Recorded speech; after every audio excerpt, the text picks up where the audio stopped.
한국은 거절하겠습니다. 미국의 말도 안 되는 제안에 한국은 당당히 거절 카드를 내밀었습니다. 한국을 호구 취급하며 여태껏 장사를 해왔던 미국이 당황했는데요. 한국이 이토록 자신만만할 수 있었던 이유는 따로 있습니다. 도대체 미국조차 당황시킨 이 사건이 무슨 일인지 바로 알아보겠습니다. 구독, 좋아요로 대한민국을 응원해주세요. 2025년 4월 12일 워싱턴 시간 오전 11시 35분 저는 국방부 4층 동부가 전략 분석실에서 일상적인 정보 분석을 하고 있었습니다. 그날도 평소와 다름없이 한반도 정세 보고서를 작성하고 있었는데 갑자기 사무실 전체가 술렁이기 시작했어요. 동료 마이클이 급하게 제자리로 뛰어왔습니다. 지금 당장 CNN 켜봐, 대통령이 뭔가 대박을 터뜨렸다고 하더군요. 저는 서둘러 컴퓨터 화면으로 라이브 스트리밍을 틀었습니다. 화면 속에는 트럼프 대통령이 백악관 브리핑룸 단상에 서 있었어요. 평소보다 더 자신만만한 표정이었습니다. 그런데 그가 입을 열자마자 저는 깜짝 놀랐어요. 한국이 미군의 보호를 받으려면 현재보다 100억 달러를 더 내야 한다고 선언한 겁니다. 저는 순간 귀를 의심했어요. 기존 SMA 예상액이 약 1.4조 원 수준이었는데 100억 달러면 무려 13조 원이 넘는 금액이었거든요. 거의 10배에 가까운 인상이었습니다. 브리핑룸 안 기자들도 술렁였어요. 한 기자가 손을 들고 물었습니다. 대통령님, 정말 100억 달러가 맞습니까? 트럼프는 거침없이 대답했어요. 그렇다. 한국은 세계에서 가장 부유한 나라 중 하나인데 미국이 왜 그들을 공짜로 지켜줘야 하느냐고 반문했습니다. 저는 머리가 순간 얼어붙는 느낌이었어요. 이건 단순한 협상 카드가 아니라 진짜 폭탄이었거든요. 옆자리 수잔이 작은 목소리로 중얼거렸습니다. 이제 정말 큰일 났네요. 저도 같은 생각이었어요. 그런데 더 놀라운 건 트럼프의 다음 발언이었습니다. 만약 한국이 거부한다면 주한미군 철수도 진지하게 고려하겠다고 덧붙인 거예요. 이건 정말 예상 밖이었어요. 보통은 이런 발언 전에 국방부나 국무부와 사전 협의가 있는 법인데 저희는 아무것도 듣지 못했거든요. 저는 급하게 상급자인 존슨 국장에게 연락을 취했습니다. 존슨 국장도 당황한 기색이 역력했어요. 자신도 완전히 깜짝 놀랐다며 긴급 회의를 소집하겠다고 했습니다. 30분 후 회의실에 모인 동북아 팀 전체가 혼란스러워했어요. 누구도 이런 발표가 있을 거라고 예상하지 못했거든요. 존슨 국장이 말했습니다. 일단 한국 측 반응을 주시하자고요. 보통은 이런 일이 있으면 청와대에서 몇 시간 내에 공식 입장을 발표하는 게 관례였어요. 그런데 이상한 일이 벌어졌습니다. 한국에서는 완전한 침묵이었어요. 청와대도 외교부도 국방부도 아무런 반응을 보이지 않았습니다. 저는 시간이 갈수록 불안해졌어요. 이런 침묵은 경험해본 적이 없었거든요. 보통은 즉각 반박하거나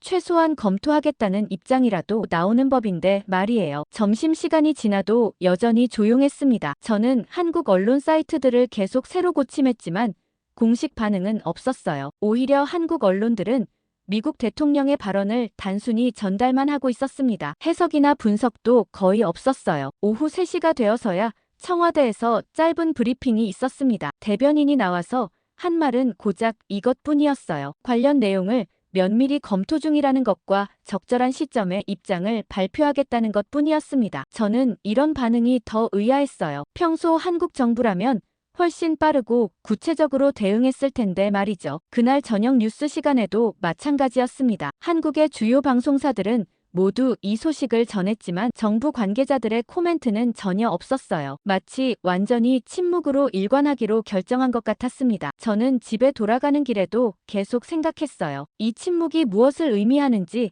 도무지 알 수가 없었거든요. 다음날 아침 7시 저는 평소보다 일찍 출근해서 밤사이 들어온 정보들을 정리하고 있었습니다. 한국의 침묵이 24시간째 계속되고 있었거든요. 그런데 예상치 못한 곳에서 반전이 시작됐어요. 미국 언론들이 한국의 침묵을 분석하기 시작한 겁니다. CNN에서 가장 먼저 특집 보도를 내보냈어요. 제목이 충격적이었습니다. 한국은 세계에서 가장 관대한 동맹국이라는 거였어요. 기자는 구체적인 수치를 제시했습니다. 한국이 현재 지불하는 방위비 분담금이 GDP 대비로 보면 독일이나 일본보다 훨씬 높다는 분석이었어요. 저는 그 보도를 보면서 소름이 돋았습니다. 우리 내부 자료와 정확히 일치하는 내용이었거든요. 뉴욕타임즈는 더 구체적으로 파고들었어요. 지난 10년간 한국이 미군 주둔 비용으로 지불한 총액을 계산해서 보도했습니다. 무려 60억 달러가 넘는다는 거였어요. 기사는 이것이 다른 어떤 동맹국보다 높은 비율이라고 강조했습니다. 워싱턴 포스트는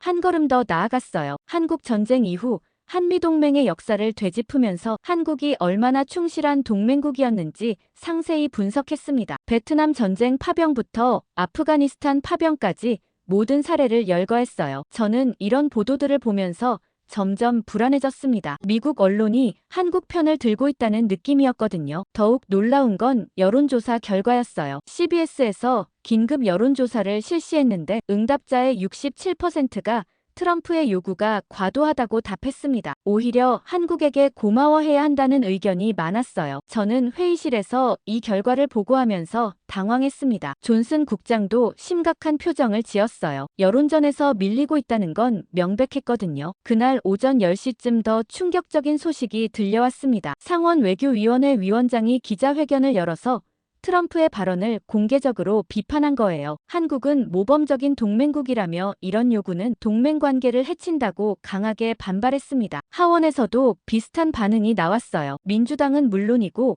공화당 의원들도 선을 긋기 시작했습니다. 한 공화당 의원은 한국 없이는 동북아 전략이 불가능하다고 강조했어요. 저는 미국 내부가 이렇게 빨리 분열될 줄 몰랐습니다. 보통은 대통령 발언에 대해 여야가 며칠은 공방을 벌이는 법인데 이번에는 거의 즉각적으로 반대 의견들이 나왔거든요. 점심시간에 더 결정적인 일이 벌어졌어요. 국방부 내부에서도 우려의 목소리가 나오기 시작한 겁니다. 태평양 사령부에서 올라온 보고서에 따르면 주한미군 철수는 전체 동북아 전략에 치명적 타격을 줄 수 있다는 분석이었어요. 중국의 영향력 확대를 막는 핵심 거점을 잃는다는 거였습니다. 저는 이 보고서를 읽으면서 머리가 복잡해졌어요. 군부에서까지 반대 의견이 나온다는 건 상당히 심각한 문제였거든요. 그날 오후 2시에 백악관에서 긴급회의가 소집됐다는 소식이 들려왔습니다. 국무장관과 국방장관이 모두 참석했다고 했어요. 회의 내용은 공개되지 않았지만 분위기가 심상치 않다는 건 느낄 수 있었습니다. 오후 4시쯤 결정적인 메시지가 전해졌어요. 청와대에서 백악관으로 보낸 짧은 메시지였습니다. 내용은 간단했어요. 협상은 없다. 원한다면 주한미군 철수도 고려하겠다는 거였습니다. 저는 이 메시지를 보고 정말 놀랐어요. 한국이 먼저 철수 카드를 꺼낸 거였거든요. 이건 완전히 예상 밖이었습니다.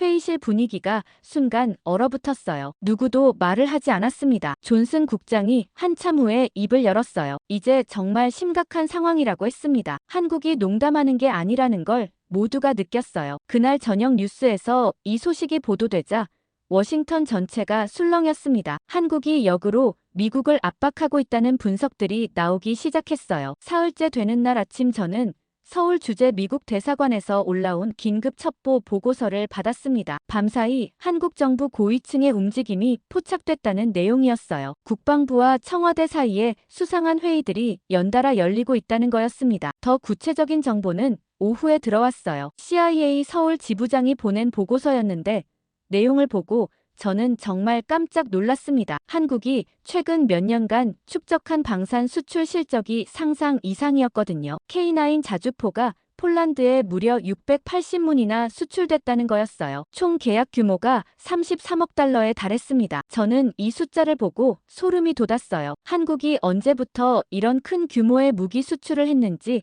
전혀 몰랐거든요. 노르웨이에도 K9이 23문 수출됐고 에스토니아에는 12문이 팔렸습니다. 호주에는 30문이 확정됐어요. 저는 급하게 계산기를 두드려봤습니다. 이것만 해도 수십억 달러 규모였어요. 그런데 이건 시작에 불과했습니다. KF-21 전투기 관련 정보가 더 충격적이었어요. 인도네시아와의 공동 개발 프로그램이 예상보다 훨씬 빠르게 진행되고 있었습니다. 초도 비행이 성공했고 양산 단계 진입을 앞두고 있다는 거였어요. 인도네시아는 이미 48대 도입을 확정했고 추가로 80대를 더 주문할 예정이라고 했습니다. 저는 이런 정보들을 종합하면서 한 가지 사실을 깨달았어요. 한국이 더 이상 무기를 수입만 하는 나라가 아니라는 거였습니다. 오히려 상당한 수준의 수출국이 되어 있었어요. 잠수함 관련 정보는 더욱 놀라웠습니다. 한국이 독자 개발한 KSS-3 잠수함이 해외 수출을 위한 마케팅에 들어갔다는 소식이었어요. 이미 몇몇 동남아 국가들이 관심을 보이고 있다고 했습니다. 저는 동료 데이브에게 이 정보를 보여줬어요. 데이브도 놀란 표정을 지었습니다. 언제부터 한국이 이렇게 발전했냐고 물어보더군요. 저도 정확히 알 수 없었어요. 어느 순간부터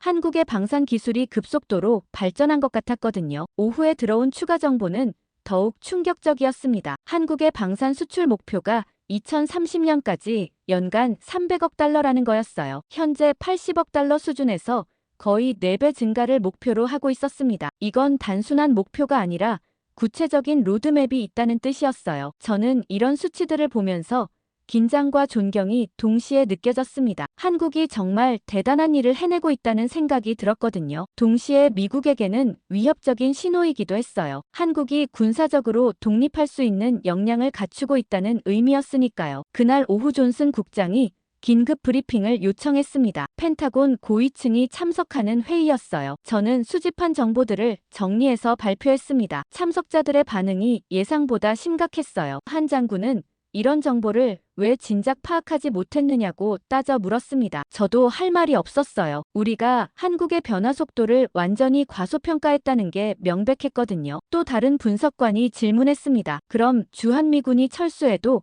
한국이 자체 방어가 가능하다는 뜻이냐고요. 저는 조심스럽게 대답했어요. 적어도 재래식 전력으로는 충분히 가능해 보인다고요. 회의실이 순간 조용해졌습니다. 모두가 이 상황의 심각성을 깨닫고 있었어요. 한국이 더 이상 미군 보호에만 의존하는 나라가 아니라는 걸 인정해야 했거든요. 마지막에 한 고위 관계자가 중요한 질문을 던졌습니다. 그럼 한국이 정말로 주한미군 철수를 감행할 수 있다는 뜻이냐고요. 저는 잠시 생각한 후 대답했습니다. 가능성이 높다고 봅니다. 이제 한국에게는 그럴 만한 자신감과 역량이 있어 보인다고요. 그 순간 회의실 분위기가 완전히 바뀌었어요. 이제 우리가 위험한 게임을 하고 있다는 걸 모두가 느꼈습니다. 한국이 단순히 빈 협박을 하는 게 아니라 진짜로 행동에 옮길 수 있다는 거였어요. 그날 밤 11시 30분 저는 사무실에서 야근을 하고 있었습니다. 갑자기 보안 메신저에 긴급 메시지가 떴어요. 펜타곤 전략기획부에서 작성한 극비 보고서가 도착했다는 알림이었습니다. 제목만 봐도 심상치 않았어요. 주한미군 철수 시 예상 비용 및 전략적 손실 분석이라고 되어 있었거든요. 보고서를 열어보는 순간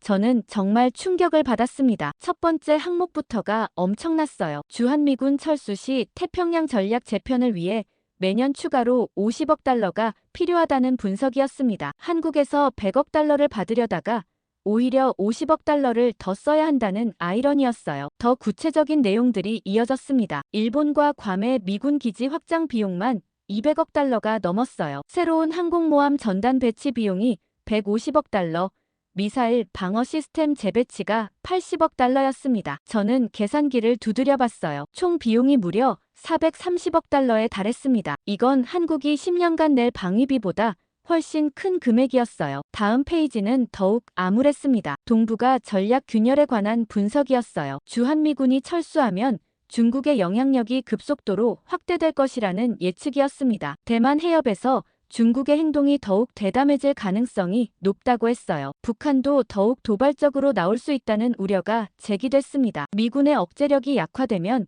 김정은이 더 큰 모험을 시도할지도 모른다는 분석이었어요. 저는 이런 내용들을 읽으면서 점점 우울해졌습니다. 한국에서 돈을 더 받으려던 계획이 오히려 미국에게 더 큰 손실을 가져올 수 있다는 거였거든요. 새벽 2시쯤 옆자리 동료 톰이 사무실로 들어왔어요. 그도 같은 보고서를 받았다고 했습니다. 톰의 얼굴이 하얗게 질려 있었어요. 저에게 다가와서 작은 목소리로 말했습니다. 우린 진짜 위험에 처했다고요. 저도 같은 생각이었어요. 이건 단순한 외교적 마찰이 아니라 미국의 전체 아시아 전략이 흔들릴 수 있는 문제였거든요. 톰이 보고서의 마지막 부분을 가리켰어요. 가장 충격적인 내용이었습니다. 한국이 중국이나 러시아와 더 가까워질 가능성에 대한 분석이었어요. 주한미군이 철수하면 한국이 전략적 중립을 선언할 수도 있다는 시나리오였습니다. 그렇게 되면 미국은 동북아에서 가장 중요한 거점을 잃는 거였어요. 일본만으로는 중국을 견제하기 어렵다는 게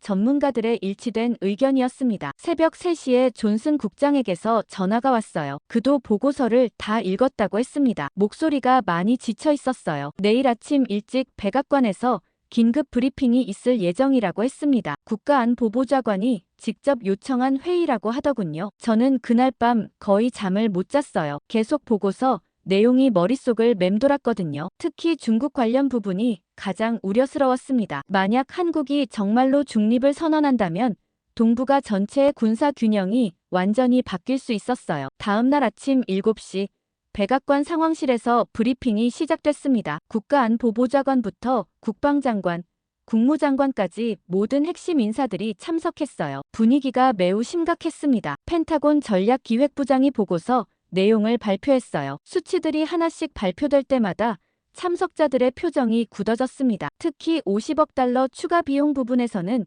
국방장관이 깊은 한숨을 쉬었어요. 브리핑이 끝난 후 잠시 침묵이 흘렀습니다. 국가안보보좌관이 먼저 입을 열었어요. 이 상황을 어떻게 돌파할 것인지 각 부처의 의견을 듣고 싶다고 했습니다. 국무장관이 먼저 발언했어요. 한국과의 정면 충돌은 피해야 한다는 입장이었습니다. 외교적 해결책을 찾아야 한다고 강조했어요. 국방장관도 비슷한 의견이었습니다. 군사적 관점에서도 주한미군 철수는 바람직하지 않다고 명확히 했어요. 저는 그 순간 깨달았습니다. 주도권이 완전히 한국 쪽으로 넘어갔다는 걸 말이에요. 이제 미국이 한국을 설득해야 하는 입장이 된 거였습니다. 4월 17일 오후 2시 15분 저는 국방부 회의실에서 한반도 정세 관련 주간 보고 회의에 참석하고 있었습니다. 주한미군 철수 문제로 며칠째 골머리를 앓고 있던 터에 갑자기 누군가 회의실 문을 급하게 열고 들어왔어요. 긴급 상황실 직원이었습니다. 대통령이 또 중대 발표를 한다며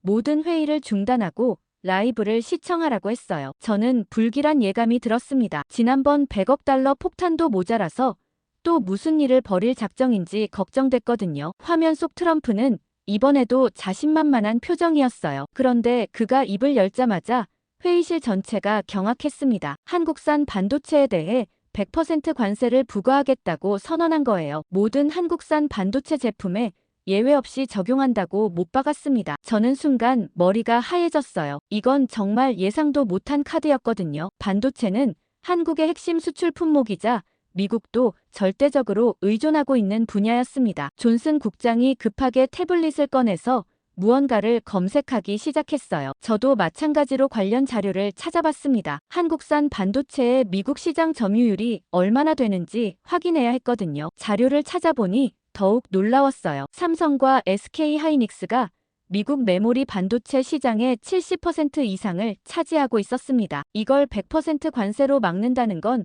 미국 기업들에게도 치명적 타격이 될 수밖에 없었어요. 트럼프는 계속해서 설명했습니다. 한국이 불공정한 무역으로 미국 기업들을 괴롭혀왔다고 주장했어요. 이제는 미국 반도체 산업을 보호해야 할 때라고 강조했습니다. 하지만 저는 이 논리에 의문을 가졌어요. 미국 반도체 기업들 대부분이 한국산 부품에 의존하고 있었거든요. 회의실에서 급하게 계산기를 두드리는 소리가 들렸어요. 동료 사라가 한국산 반도체 수입 규모를 계산하고 있었습니다. 연간 600억 달러가 넘는다는 결과가 나왔어요. 여기에 100% 관세를 부과한다는 건 가격이 2배로 뛴다는 의미였습니다. 저는 이 발표가 미국 산업계에 미칠 파장을 상상해봤어요. 애플, 구글, 마이크로소프트 같은 기업들이 모두 한국산 반도체를 사용하고 있었거든요. 갑자기 부품 가격이 2배로 뛰면 이들 기업의 경쟁력이 심각하게 타격받을 수밖에 없었습니다. 브리핑이 끝나자마자 제 휴대폰이 울리기 시작했어요. 백악관 상황실에서 온 연락이었습니다. 긴급 대책회의에 참석하라는 지시였어요. 30분 후 상황실에 도착하니 이미 아수라장이었습니다. 각 부처 관계자들이 뛰어다니며 전화 통화를 하고 있었어요. 상무부 차관이 가장 당황한 모습이었습니다. 산업계에서 항해 전화가 빗발치고 있다고 했어요. 특히 실리콘밸리 기업들이 발칵 뒤집혔다고 하더군요. 저는 급하게 한국 측 반응을 확인해 봤습니다. 이번에도 마찬가지로 조용했어요. 청와대나 한국 정부에서 즉각적인 반응은 없었습니다. 오히려 삼성과 SK하이닉스 주가는 큰 변동이 없었어요. 이상했습니다. 이런 폭탄 발표가 있으면 주가가 폭락하는 게 정상인데 말이에요. 오후 4시쯤 그 이유를 알 수 있었습니다. 한국 기업들이 이미 대비책을 마련해뒀다는 정보가 들어온 거예요. 삼성과 SK 하이닉스 모두 미국 내에 생산 시설을 갖고 있었고 필요하면 생산량을 늘릴 수 있다는 거였습니다. 하지만 문제는 시간이었어요. 생산 시설 확장에는 최소 1년 이상이 걸리거든요. 그 사이에 미국 기업들은 어떻게 할 건지가 문제였습니다. 저녁 7시에 더 충격적인 소식이 들려왔어요. 애플에서 긴급 성명을 발표한 거였습니다. 반도체 관세로 인해 아이폰 가격 인상이 불가피하다는 내용이었어요. 다른 기업들도 비슷한 입장을 발표하기 시작했습니다. 저는 이런 상황을 지켜보면서 생각했어요. 과연 이 관세 폭탄이 누구에게 더 큰 타격을 줄 것인가 하고요. 한국은 이미 준비가 되어 있는 것 같았는데 미국은 오히려 혼란에 빠진 모습이었습니다. 그날 밤 집에 돌아가면서 저는 확신했어요. 이번에도 미국이 더 큰 피해를 입을 것 같다고요. 아니나 다를까 다음날 아침 6시 30분 저는 평소보다 훨씬 일찍 전화벨 소리에 잠에서 깼습니다. 백악관 상황실에서 온 긴급 소환이었어요. 반도체 관세 발표 후 24시간도 안 되어 상황이 걷잡을 수 없이 돌아가고 있다는 내용이었습니다. 서둘러 옷을 입고 나가는데 라디오에서 들려오는 뉴스가 심상치 않았어요. 나스닥이 전날 3.8% 폭락했다는 소식이었습니다. 반도체 관련 주식들이 모두 급락했다고 했어요. 출근길에 받은 첫 번째 전화는 상무부 통상 담당관이었습니다. 목소리가 완전히 다급했어요. 실리콘밸리에서 난리가 났다며 당장 대책을 마련하지 않으면 큰일 난다고 했습니다. 애플 CEO가 직접 백악관에 전화를 걸어서 항의했다는 소식도 전해졌어요. 국방부에 도착하자마자 존슨 국장이 저를 급하게 불렀습니다. 회의실에는 이미 10여 명이 모여 있었어요. 모두 밤을 새운 듯한 지친 얼굴들이었습니다. 상황판에는 빨간색 경고등이 켜져 있었어요. 긴급 상황을 의미하는 신호였습니다. 첫 번째 보고는 산업계 반응이었어요. 지난 밤부터 주요 기업들의 항해 전화가 쏟아지고 있다는 내용이었습니다. 구글은 데이터 센터 확장 계획을 전면 재검토하겠다고 발표했어요. 마이크로소프트는 클라우드 서비스 가격 인상을 검토 중이라고 했습니다. 가장 충격적인 건 인텔의 반응이었어요. 인텔 CEO가 긴급 성명을 통해 이 관세가 미국 반도체 산업 전체를 위험에 빠뜨릴 수 있다고 경고한 거였습니다. 인텔조차 한국산 부품에 상당 부분 의존하고 있었거든요. 제 책상 전화도 쉴 새 없이 울렸어요. 국회의원 보좌관들, 업계 로비스트들, 심지어 일반 시민들까지 전화를 걸어왔습니다. 한 IT 기업 임원은 우리가 준비가 전혀 안 되어 있다며 절망적인 목소리로 말했어요. 삼성과 SK 하이닉스 없이는 당장 내일부터 생산이 중단될 수도 있다고 했습니다. 오전 10시에 더 심각한 정보가 들어왔어요. 월가에서 반도체 관세의 경제적 파급 효과를 분석한 보고서가 나온 거였습니다. 관세로 인한 미국 경제 손실이 연간 1,200억 달러에 달할 수 있다는 예측이었어요. 이건 한국에서 받으려던 100억 달러보다 12배나 큰 손실이었습니다. 점심시간에 국무부에서 온 관계자가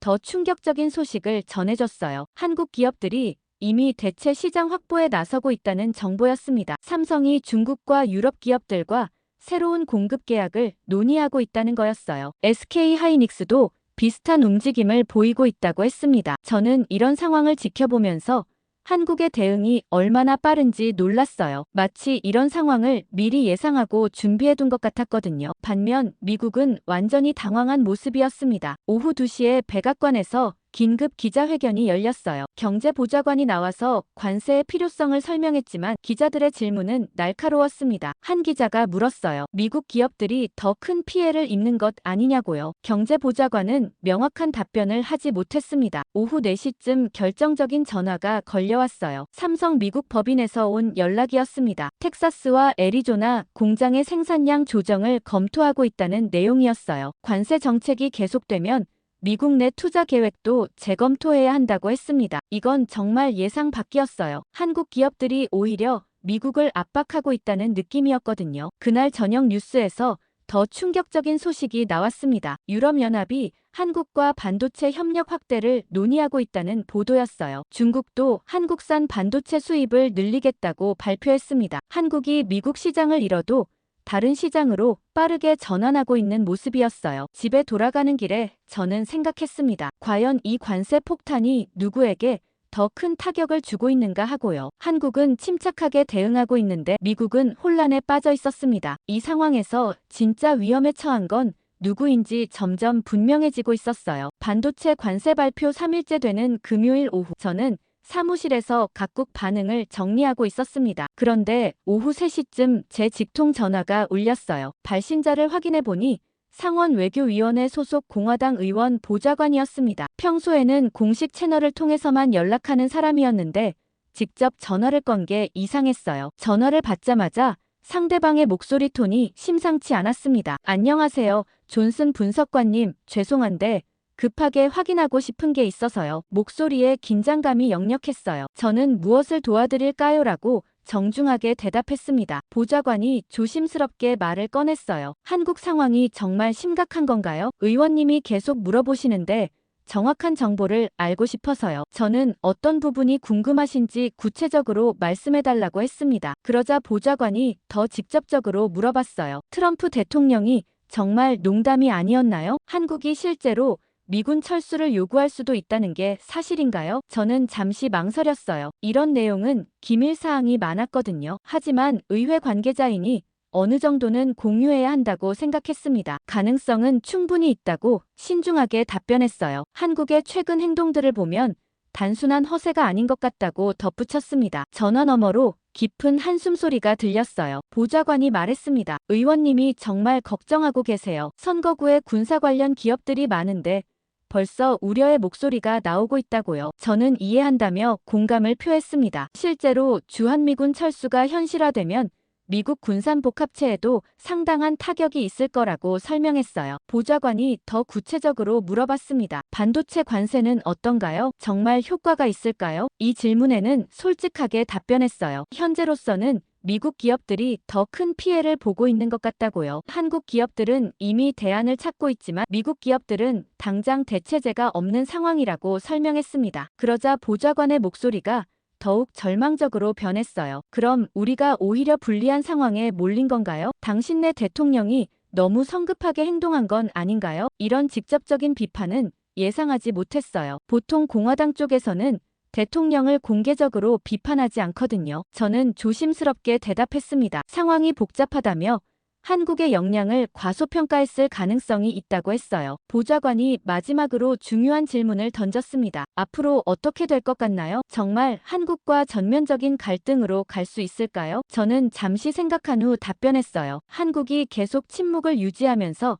실질적인 대응책을 준비하고 있는 것 같다고요. 시간이 갈수록 미국이 더 불리해질 가능성이 높다고 솔직하게 말했습니다. 전화를 끊은 후 저는 심각성을 느꼈어요. 공화당 의원들까지 대통령 정책에 의문을 제기하기 시작했다는 뜻이었거든요. 이는 정치적으로 매우 위험한 신호였습니다. 30분 후 또 다른 전화가 걸려왔어요. 이번에는 민주당 소속 하원 의원 보좌관이었습니다. 첫 마디부터 날카로웠어요. 이 상황이 얼마나 심각한지 아시나요? 의원님이 대정부 질의를 준비하고 계시는데 정확한 정보가 필요해서요. 저는 비슷한 내용으로 브리핑을 해드렸습니다. 하지만 민주당 보좌관의 반응은 더욱 격렬했어요. 이건 완전한 외교 참사 아닌가요? 한국은 우리의 가장 중요한 동맹국 중 하나인데 이렇게 관계를 망쳐도 되는 건가요? 저는 객관적인 분석만 제공하려고 노력했습니다. 하지만 상황이 심각하다는 건 부인할 수 없었어요. 특히 한국의 대응 방식이 예상보다 훨씬 체계적이고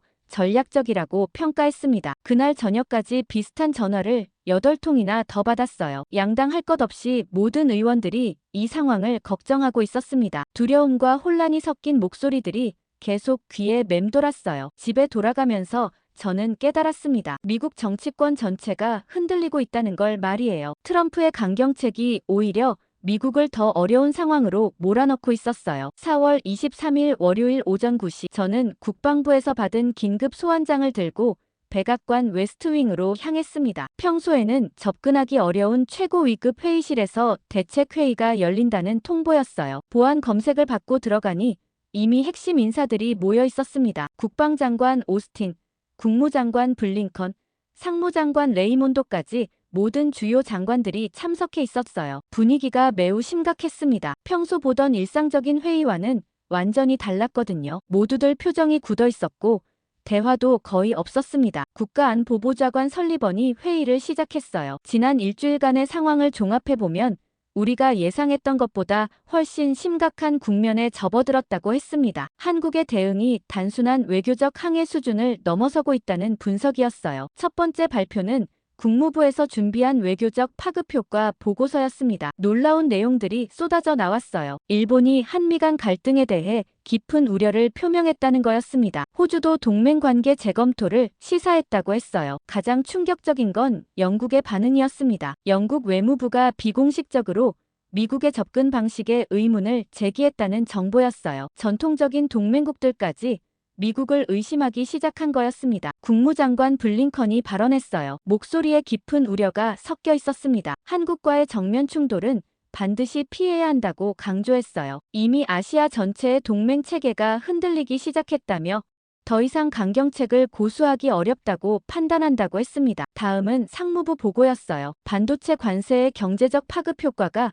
예상보다 훨씬 심각하다는 내용이었습니다. 지난 일주일간 나스닥이 8% 하락했고 특히 기술주들이 큰 타격을 받았다고 했어요. 실리콘밸리 기업들의 항의가 계속되고 있다는 보고도 있었습니다. 상무장관 레이몬도가 심각한 표정으로 말했어요. 이 상태가 계속되면 미국 기술 산업 전체가 경쟁력을 잃을 수도 있다고 경고했습니다. 한국 기업들은 이미 중국과 유럽으로 시장을 전환하고 있는데 미국만 고립될 위험이 크다고 분석했어요. 국방장관 오스틴의 발언이 가장 결정적이었습니다. 군사적 관점에서도 주한미군 철수는 절대 바람직하지 않다고 명확히 했어요. 중국의 영향력 확대를 막는 핵심 거점을 잃는 것이라며 국가안보에 치명적 타격이 될 수 있다고 강조했습니다. 태평양 전체의 군사 균형이 무너질 수 있다는 우려도 표명했어요. 제가 준비한 한국 역량 분석 보고서도 발표했습니다. 한국의 방산 수출 현황과 자체 방어 능력을 상세히 설명했어요. 참석자들은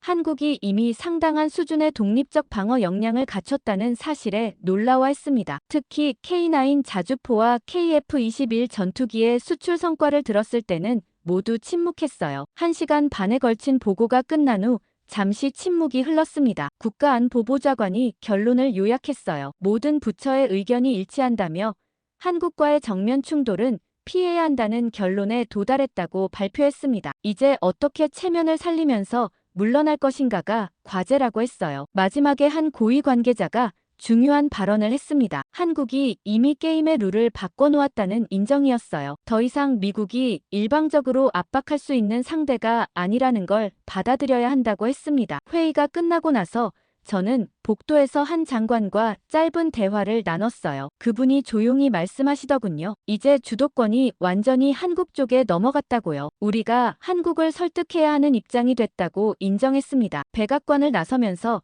저는 확실히 느꼈어요. 미국 정부 최고 위층이 항복 선언을 한 거나 다름없다는 걸 말이에요. 4월 25일 수요일 오후 2시 저는 국무부 7층 동북아시아 태평양 담당 차관보실에서 긴급 소집된 회의에 참석했습니다. 이틀 전 백악관 대책회의 이후 처음으로 구체적인 대안을 논의하는 자리였어요. 분위기는 사뭇 달랐습니다. 더 이상 강경 대응이나 압박 카드에 대한 이야기는 없었거든요. 차관보가 회의를 시작하면서 솔직하게 말했어요. 이제 우리가 한국에게 제안할 수 있는 현실적인 대안을 찾아야 한다고요. 지난 2주간의 상황을 보면 기존 전략이 완전히 실패했다는 걸 인정해야 한다고 했습니다. 첫 번째로 논의된 건 SMA 협상 포기였어요. 국무부 협상 담당관이 설명했습니다. 100억 달러 요구를 완전히 철회하고 기존 수준에서 소폭 인상하는 선에서 마무리하자는 제안이었어요. 사실상 백기투항에 가까운 내용이었습니다. 저는 이런 급격한 변화에 놀랐어요. 불과 2주 전만 해도 강경하게 밀어붙이자던 분위기였는데 완전히 정반대가 된 거였거든요. 두 번째는 반도체 관세 철회였습니다. 상무부에서 온 관계자가 설명했어요. 100% 관세를 즉시 철회하고 기존 수준으로 돌아가자는 내용이었습니다. 미국 기업들의 피해가 너무 크다는 게 주된 이유였어요. 세 번째 제안이 가장 중요했습니다. 주한미군 일부 감축 허용이었어요. 완전 철수는 막되 한국이 원한다면 일정 부분 병력 감축을 수용하겠다는 거였습니다. 이건 정말 파격적인 양보였어요. 미군이 먼저 감축을 제안하는 경우는 거의 없었거든요. 국방부 대표가 부연 설명했습니다. 핵심 전력은 유지하되 비전투 부대 중심으로 5,000명 정도 감축을 검토할 수 있다고 했어요. 대신 첨단 무기 체계 배치를 늘려서 전력 공백을 메우겠다는 계획이었습니다. 저는 이런 제안들을 듣고 복잡한 심정이었어요. 한편으로는 현실적인 대안이라고 생각했지만 다른 한편으로는 너무 급격한 후퇴라는 느낌도 들었거든요. 차관보가 제게 의견을 물어봤어요. 한국이 이런 제안을 받아들일 가능성이 있는지 분석해달라고 했습니다. 저는 신중하게 답변했어요. 한국의 최근 행동 패턴을 보면 단순한 양보로는 만족하지 않을 것 같다고요. 뭔가 더 실질적이고 장기적인 변화를 원하는 것 같다고 분석했습니다. 오후 4시에 백악관에서 연락이 왔어요. 대통령이 이 제안들을 검토했고 원칙적으로 동의한다는 내용이었습니다. 하지만 체면을 살릴 수 있는 방법을 찾아달라는 주문도 있었어요. 너무 굴욕적으로 보이면 안 된다는 거였습니다. 저녁 6시에 실무진 회의가 다시 열렸어요. 이번에는 구체적인 전달 방법을 논의했습니다. 공식 채널보다는 비공식 루트를 통해 조심스럽게 접촉하자는 의견이 나왔어요. 한국 측의 반응을 먼저 타진해보고 긍정적이면 공식화하자는 전략이었습니다. 다음 날 아침 일찍 서울 대사관으로 암호 전문이 발송됐어요. 한국 외교부 고위 관계자와 비공식 접촉을 시도하라는 지시였습니다. 내용은 간단했어요. 미국이 보다 유연한 접근을 검토하고 있다는 메시지를 전달하라는 거였습니다. 오후에 서울에서 첫 번째 반응이 왔어요. 한국 측에서 관심을 보인다는 소식이었습니다. 하지만 구체적인 내용을 먼저 확인하고 싶다고 했다더군요. 단순한 양보 수준이 아닌 근본적인 관계 개선 방안을 원한다는 뉘앙스였어요. 그날 저녁 저는 집에 돌아가면서 생각했습니다. 불과 2주 만에 상황이 완전히 뒤바뀌었다는 걸 말이에요. 미국이 압박하는 입장에서 제안하는 입장으로 바뀐 거였습니다. 이제 협상 테이블에서 주도권은 확실히 한국 쪽에 있었어요. 우리는 한국이 수용할 만한 조건을 제시해야 하는 처지가 된 거였습니다. 4월 28일 금요일 오전 저는 CIA 동북아 분석센터에서 온 긴급 브리핑 요청을 받았습니다. 한국 내부 동향에 대한 새로운 정보가 입수됐다는 내용이었어요. 평소 같으면 일주일에 한 번 정도 받는 보고서인데 이번에는 특별히 긴급 등급으로 분류된 게 이상했습니다. CIA 분석관 김 씨가 저를 맞이했어요. 그는 한국계 미국인으로 언어적 장벽 없이 현지 정보를 수집할 수 있는 핵심 인력이었습니다. 표정이 평소보다 진지했어요. 오늘 보여드릴 내용이 상당히 흥미로울 거라고 했습니다. 첫 번째로 보여준 건 청와대 내부회의 영상의 일부였어요. 물론 전체를 볼 수는 없었지만 몇 분간의 편집된 장면이었습니다. 화질은 그리 좋지 않았지만 음성은 명확했어요. 한국 대통령이 참모들과 미국 상황에 대해 논의하는 모습이었습니다. 대통령의 첫 마디가 인상적이었어요. 미국이 생각보다 빨리 흔들리고 있다는 분석이었습니다. 예상했던 것보다 훨씬 효과적이라며 만족스러워하는 표정이었어요. 국가안보실장이 보고했습니다. 미국 내부에서 반대 여론이 급속히 확산되고 있다고 했어요. 특히 의회와 산업계의 반발이 예상 이상이라고 분석했습니다. 저는 이런 정확한 정보 수집 능력에 놀랐어요. 한국이 미국 내부 상황을 실시간으로 파악하고 있었던 거였습니다. 국방부 장관의 발언이 더욱 충격적이었어요. 주한미군 일부 감축은 오히려 한국에게 유리할 수 있다고 분석했습니다. 방위비 부담은 줄어들고 작전권 환수도 앞당길 수 있다는 계산이었어요. 완전히 다른 관점에서 상황을 바라보고 있었습니다. 외교부 장관의 보고도 흥미로웠어요. 유럽과 중동 국가들이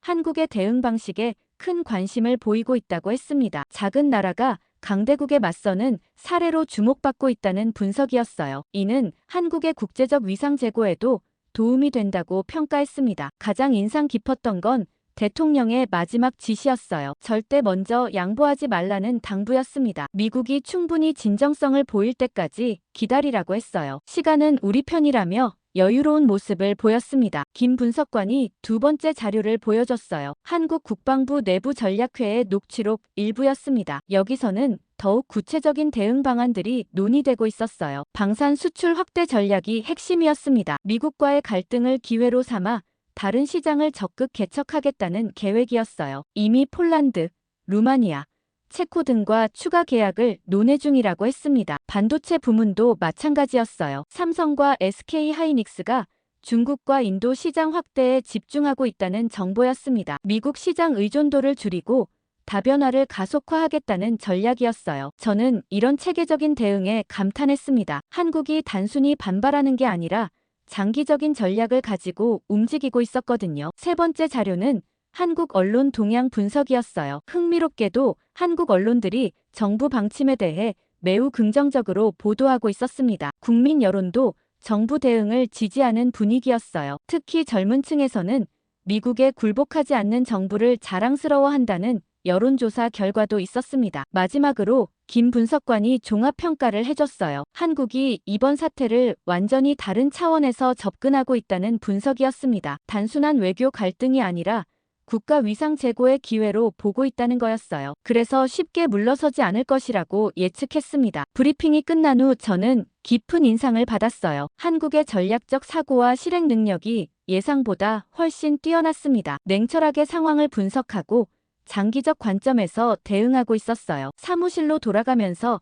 저는 생각했습니다. 과연 우리가 이런 수준의 전략적 대응을 하고 있는가 하고요. 한국은 이미 몇 수 앞을 내다보고 움직이고 있는 것 같았는데 미국은 당장 눈앞의 문제 해결에만 급급한 모습이었습니다. 5월 2일 화요일 아침 저는 평소보다 일찍 출근해서 해외 언론 동향 보고서를 검토하고 있었습니다. 그런데 첫 페이지를 보는 순간 깜짝 놀랐어요. BBC, 가디언, 르몽드, 프랑크푸르터 알게마이네 등 주요 유럽 언론들이 일제히 한국의 대응을 극찬하는 기사들을 쏟아내고 있었던 거였습니다. BBC의 헤드라인이 가장 인상적이었어요. 작은 거인의 승리, 한국이 보여준 외교의 교과서라는 제목이었습니다. 기사 내용을 읽어보니 더욱 놀라웠어요. 한국이 미국의 일방적 압박에 굴복하지 않고 체계적으로 대응한 것을 높이 평가하고 있었거든요. 특히 침묵 전략의 효과를 상세히 분석하면서 이것이 얼마나 계산된 행동이었는지 설명하고 있었습니다. 가디언은 더 직접적이었어요. 미국의 동맹 관리 실패라는 제목으로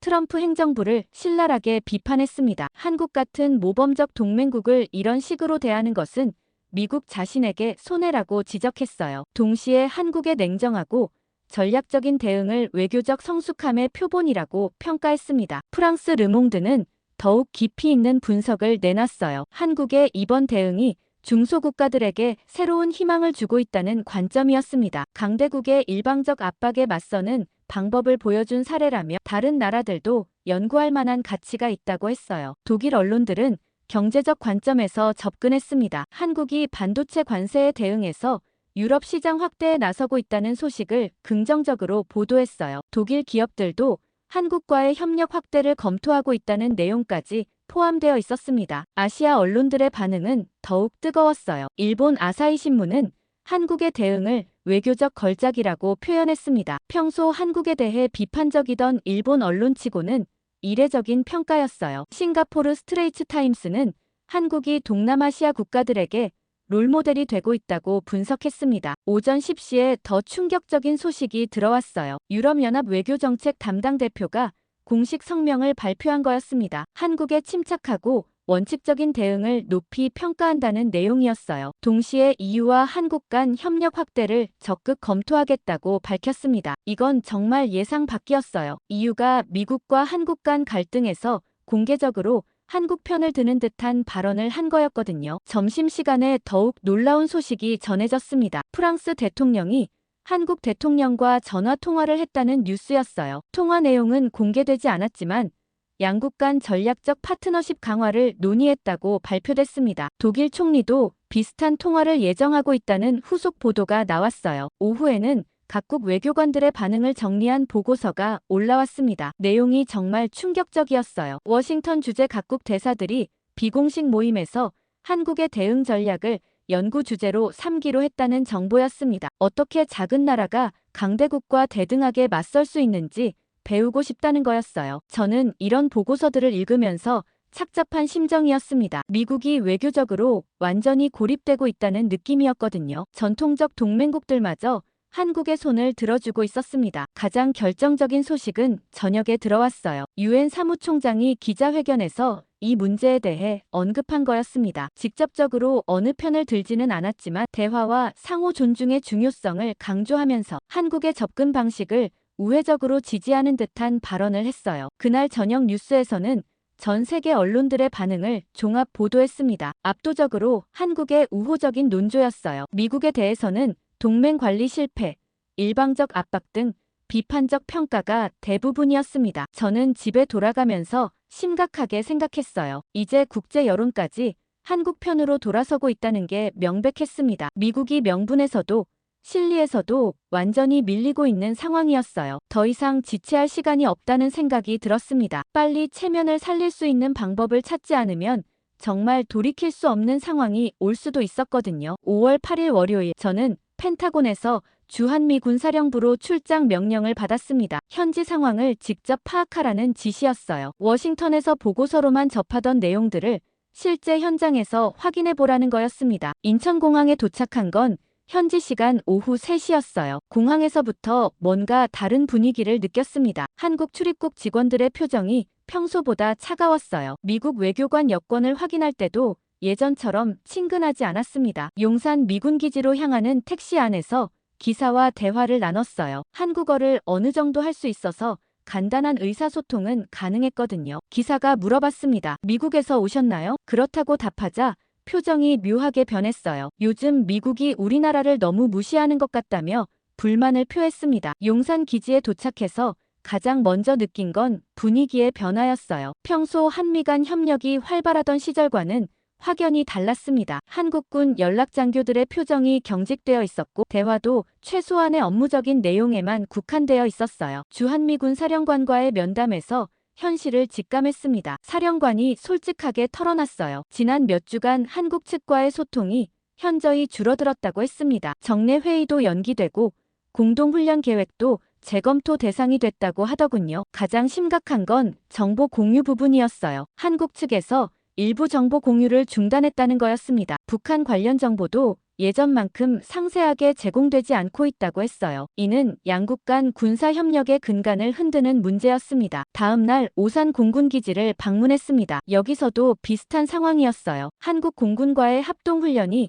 당분간 연기됐다는 소식을 들었습니다. 표면적으로는 일정 조정이라고 했지만 실제로는 정치적 갈등의 여파라는 게 분명했어요. 기지 내 한국인 근로자들의 분위기도 달랐습니다. 평소에는 미군들과 농담도 주고받고 친근했는데 이번에는 업무적인 대화만 하고 있었어요. 한 근로자가 조심스럽게 말하더군요. 요즘 한국 사람들이 미군에 대해 좋지 않게 생각한다고요. 서울 시내에서 만난 한국 외교부 관계자와의 비공식 면담이 가장 인상적이었습니다. 그는 한국 정부의 입장을 명확하게 전달했어요. 이번 사태는 단순한 방위비 문제가 아니라 상호 존중의 문제라고 강조했습니다. 미국이 한국을 진정한 파트너로 인정할 때까지는 예전 관계로 돌아가기 어렵다고 못 박았어요. 가장 충격적이었던 건 한국의 대안 준비 상황이었습니다. 이미 일부 미군 기지 부지에 대한 활용 방안을 검토하고 있다는 정보였어요. 주한미군이 축소되거나 철수할 경우를 대비한 계획이 구체적으로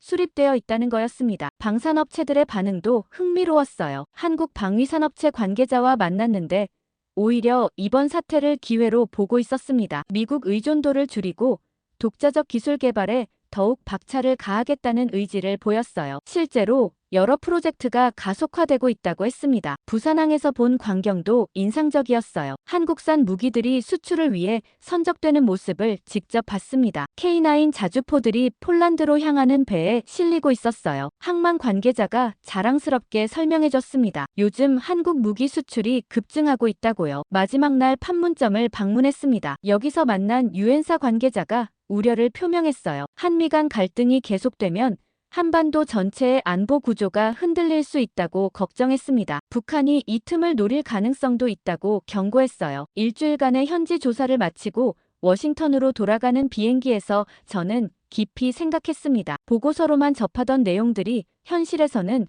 훨씬 심각했어요. 한국 사회 전반에 반미 감정이 확산되고 있었고 정부 차원에서도 미국과의 관계를 근본적으로 재정의하려는 움직임이 뚜렷했습니다. 가장 우려스러운 건 이런 변화가 돌이킬 수 없는 수준으로 진행되고 있다는 점이었어요. 시간이 갈수록 원상복구가 어려워지고 있었습니다. 미국이 빨리 결단을 내리지 않으면 정말 큰 변화가 일어날 것 같았어요. 5월 15일 서울에서 돌아온 지 일주일 만에 저는 펜타곤 최고 위급 브리핑룸에 서 있었습니다. 국방장관과 합참의장 그리고 주요 지역 담당관들이 모두 참석한 가운데 현지 조사 결과를 발표하는 자리였어요. 지난 한 달간의 모든 상황을 종합 정리해서 보고하라는 지시를 받았습니다. 저는 첫 번째 슬라이드를 띄우며 발표를 시작했어요. 결론부터 말씀드리겠습니다. 한국은 이미 우리와의 전면적 대립을 각오하고 있으며 그에 대한 충분한 준비를 마쳤습니다. 회의실이 순간 조용해졌어요. 모든 시선이 저에게 집중됐습니다. 구체적인 근거들을 하나씩 제시했습니다. 첫째,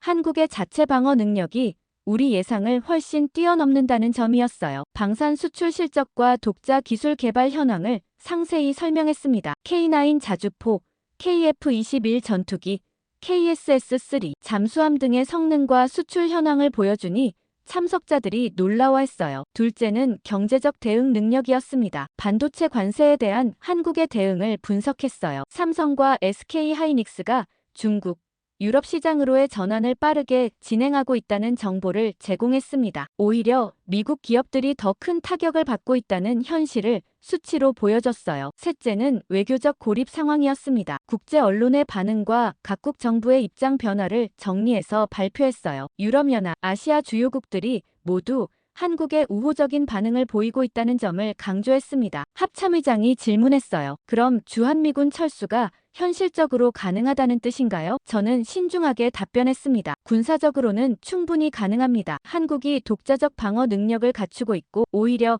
주한미군 철수를 기회로 보는 측면도 있습니다. 국방장관이 깊은 한숨을 쉬었어요. 그럼 우리가 완전히 패배한 거네요 라고 중얼거렸습니다. 저는 그렇지 않다고 대답했어요. 아직 기회는 있지만 접근 방식을 완전히 바꿔야 한다고 강조했습니다. 마지막 슬라이드에서 저는 향후 전망을 제시했어요. 현재 추세가 계속되면 한국은 미국과의 관계를 근본적으로 재정의할 것이라고 예측했습니다. 동맹에서 동반자로, 종속에서 독립으로의 전환이 가속화될 거라고 분석했어요. 가장 우려스러운 시나리오도 제시했습니다. 한국이 중국이나 러시아와 가까워질 가능성이었어요. 물론 가능성은 낮지만 미국이 계속 압박을 가한다면 배제할 수 없는 선택지라고 경고했습니다. 브리핑이 끝난 후 국방장관이 저에게 직접 질문했어요. 개인적인 의견으로는 어떻게 해야 한다고 생각하느냐고요. 저는 솔직하게 답변했습니다. 한국을 동등한 파트너로 인정하고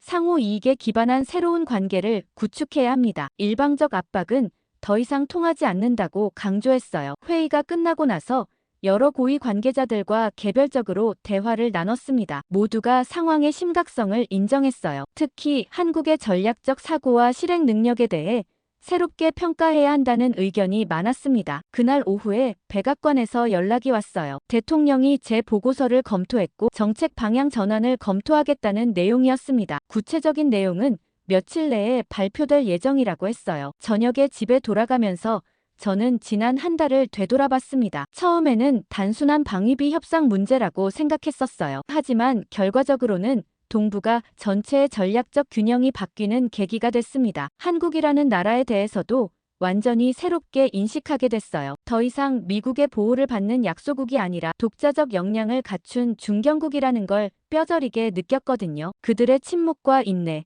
전략적 사고와 실행 능력은 정말 인상적이었습니다. 가장 중요한 깨달음은 시대가 변했다는 점이었어요. 미국이 일방적으로 압박하면 상대방이 굴복하던 시대는 끝났습니다. 이제는 상대방도 충분한 역량과 대안을 가지고 있어서 오히려 미국이 더 신중하게 접근해야 하는 상황이 된 거죠. 한국과의 이번 갈등은 단순한 외교적 마찰이 아니었습니다. 새로운 국제 질서의 시작을 알리는 신호탄이었어요. 미국의 동북아 전략에서 무엇이 진정 중요한지, 그리고 앞으로 어떻게 접근해야 할지에 대한 근본적 성찰이 필요한 시점이었습니다. 며칠 후 저는 버지니아주 알렉산드리아에 있는 작은 카페에 앉아 있었습니다. 지난 한 달 반 동안의 일들을 정리하며 개인적인 시간을 갖고 싶었거든요. 카페 창밖으로 포토맥강이 보였는데 평온한 풍경과는 달리 제 마음은 복잡했어요. 문득 20년 전 제가 처음 국방부에 입사했던 날이 떠올랐습니다. 당시 저는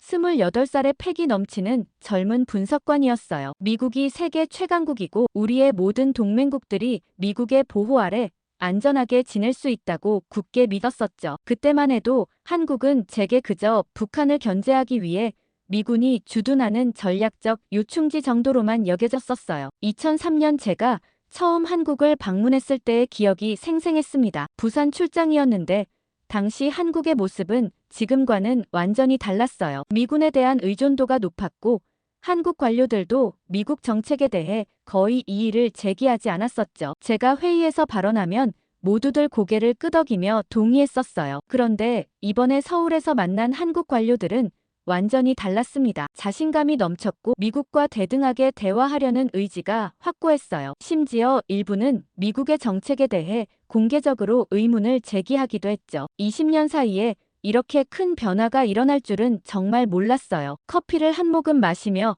저는 제 아버지 생각을 했습니다. 아버지는 한국 전쟁 참전 용사셨어요. 1951년부터 1953년까지 2년간 한국에서 복무하셨죠. 어릴 때 아버지로부터 한국 이야기를 많이 들었었어요. 가난하고 힘든 나라였지만 국민들의 의지가 강했다고 하셨습니다. 특히 교육에 대한 열정이 대단했다고 기억하고 계셨어요. 아버지가 돌아가시기 전 마지막으로 하신 말씀이 떠올랐습니다. 한국은 언젠가 정말 대단한 나라가 될 거라고 예언하셨어요. 당시에는 그냥 나이 드신 분의 감상적인 회고라고 생각했는데 지금 와서 보니 정말 예언이 맞아떨어진 셈이었습니다. 제 휴대폰에 저장된 사진들을 하나씩 넘겨봤어요. 이번 서울 출장에서 찍은 사진들이었습니다. 용산 미군기지의 모습, 부산항에서 본 K9 자주포드, 그리고 판문점에서 찍은 사진까지 각각의 사진마다 다른 의미가 담겨 있었어요. 특히 부산항에서 한국 무기들이 수출되는 모습을 봤을 때의 충격이 잊혀지지 않았습니다. 제가 어릴 때 한국은 미국으로부터 무기를 수입하는 나라였는데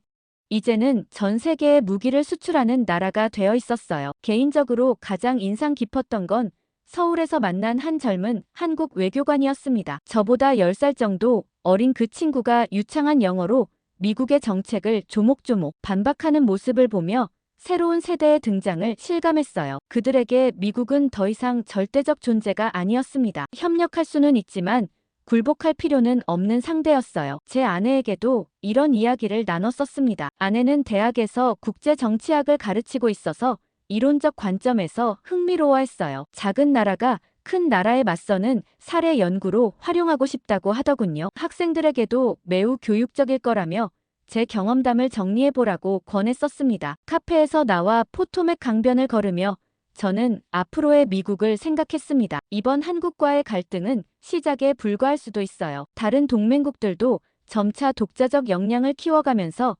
미국과 대등한 관계를 원할 것입니다. 미국이 계속 20세기식 사고에 머물러 있다면 더 많은 갈등이 생길 수밖에 없어요. 집에 돌아와서 저는 제 서재 안자 보고서를 다시 한번 정리했습니다. 이번 경험을 통해 배운 가장 중요한 교훈은 겸손함이었어요. 미국이 여전히 강대국이지만 다른 나라들도 빠르게 성장하고 있다는 현실을 받아들여야 한다는 것이었습니다. 특히 한국의 역량을 과소평가해서는 안 된다는 걸 뼈저리게 느꼈어요. 마지막으로 제가 내린 결론은 이것이었습니다. 앞으로의 미국 외교는 압박과 회유가 아닌 진정한 파트너십에 기반해야 한다는 것이었어요. 상대방의 자존심과 주권을 존중하면서도 상호 이익을 추구하는 방향으로 나아가야 합니다. 그날 밤 잠자리에 들면서 저는 한 가지 확신했어요. 이번 경험이 제 인생에서 가장 값진 교훈이 될 것이라고요. 그리고 앞으로 동북아 정책을 수립할 때 이런 관점을 잃지 않겠다고 다짐했습니다.